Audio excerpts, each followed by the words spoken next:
অশান্তি থামছে না কোচবিহারে। এবার দিনহাটা নাজিরহাট 2 নম্বর গ্রাম পঞ্চায়েত এলাকার 4 বিজেপি কর্মীর বাড়িতে ভাঙচুরের অভিযোগ। কাজ করায় তৃণমূল, কিন্তু কেনই আক্রমণ? বিজেপির দাবি, বিরোধী দল করার অপরাধে বিজেপি পঞ্চায়েত সদস্য জ্যোতিকা বর্মন, মহিলা মোর্চার সদস্য মালিন বর্মন, বিজেপি কর্মী জিতেন্দ্রনাথ বর্মন ও বিজেপি নেতা তরণীকান্ত বর্মনের বাড়িতে তাণ্ডব চালানো হয়। ঘরের আসবাবপত্র থেকে গাড়িও ভাঙচুর চালানো হয় বলে অভিযোগ। ওরা যেই বাড়িতে ঢুকছে, আমি পিছন পাশে দিয়ে দৌড় মারছি। তারপরে আমার বাড়িতে বৃদ্ধ মা ছিল, ভাইয়ের বউ ছিল। ভাইয়ের বউ তো কারাড়ি পাং ধরি, যে মা পাং ধরি বেড়ায়, না করেন বাবা না করেন। ওরা তাও আসি ভাঙে, ভাইয়ের বউকে বাটুল মারছে 3টা।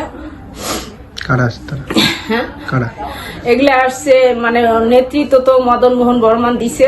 রাস্তার মধ্যে উনি দাঁড়িয়েছিল, উনি বাড়িতে ঢোকে নাই। নাজিরহাট 2 নম্বর গ্রাম পঞ্চায়েতের বিজেপি কর্মী জয়ন্তী বর্মনকেও মারধর করা হয়। রিয়াদ পায়নি তার গর্ভবতী মেয়েও বলেই অভিযোগ স্থানীয় তৃণমূল গ্রাম পঞ্চায়েত প্রধানের বিরুদ্ধে। ভর্তি কোচবিহার MJN মেডিকেল কলেজ হাসপাতালে। সেখানেই পরিদর্শনে গিয়েছিলেন তুফানগঞ্জের বিজেপি বিধায়ক মালতী রাভা রায়। কত ভাঙচুর করছে, আমি যে ধরছি, আমার মাথায় বন্দুক ধরছে, আমার যার মাথায় যে বাটুল লেগে ওগলে ধরছে। এই বড় বড় লোহার রড দিয়ে বেড়া ঠেরা সব ঘরের ভাঙচুর করছে। মেয়েকে নিয়ে আমি তো অস্থির, আমার মেয়েকে বাঁচাই না ওদের বাড়ির লোককে বাঁচাই। কারা মারলো কারা? তৃণমূলের প্রধান যে সে ভাঙছে, প্রধান ছিল, নেতা কথা সবাই যাচ্ছে। কেন মারলো? আমি বিজেপি করি জন্য। আপনারা কোনো কর্মসূচি নেবেন? তাদের বাড়িঘর ভেঙে দেওয়া হয়েছে, তারা থাকবে কি করে? কুচবিহারবাসী তো আতঙ্কিত।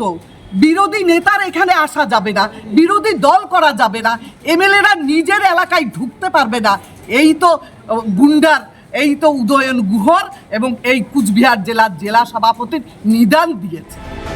তৃণমূল যত অত্যাচার চালাবে ততই বিজেপি শক্তিশালী হবে বলেই দাবি বিজেপির। অ্যাকচুয়ালি বিজেপি করার অপরাধে বাড়িঘর মানে যারাই বিজেপির নাম উচ্চারণ করে বা যারাই মিটিং প্রোগ্রামে যায় তাদের বাড়িতেই হামলা করছে এবং তাদের বাড়িঘরই ভাঙচুর করছে। এখানকার যারা নেতৃত্ব দিচ্ছে তারা যতই করুক না কেন, তৃণমূলের দিন শেষ হয়ে গেছে।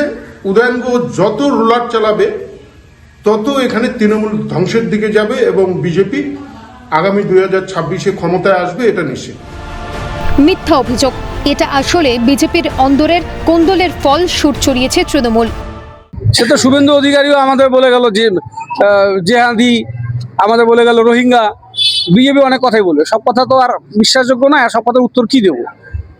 এখন বিজেপির যা অবস্থা, যেহেতু ঋষিত প্রামাণিক বাগডোগরা এয়ারপোর্ট থেকে শুভেন্দু অধিকারীকে হাইজ্যাক করেছে, এখানকার বিজেপির MLA-রা বসেছিল গালে হাত দিয়ে যে শুভেন্দু এখানে আসবে, তার আগে ওদের লিডার হাইজ্যাক হয়ে গেছে। এইসব নিয়ে বিজেপির বিভিন্ন জায়গাতে তারা কোন্দল গন্ডগোল চলছেই। সেই সবের বহিঃপ্রকাশ কিনা সেটাও একটু খোঁজ নিয়ে দেখতে হবে। শাসকের চোখ রাঙানি যেন কমছেই না, আক্রান্ত হচ্ছে বিরোধীরা। স্বাধীনভাবে দল করার অধিকার সবারই রয়েছে, তাহলে কেন অত্যাচার? প্রশ্ন উঠছে। কোচবিহার থেকে শশীকেশ রায়ের রিপোর্ট, ক্যালকাটা নিউজ।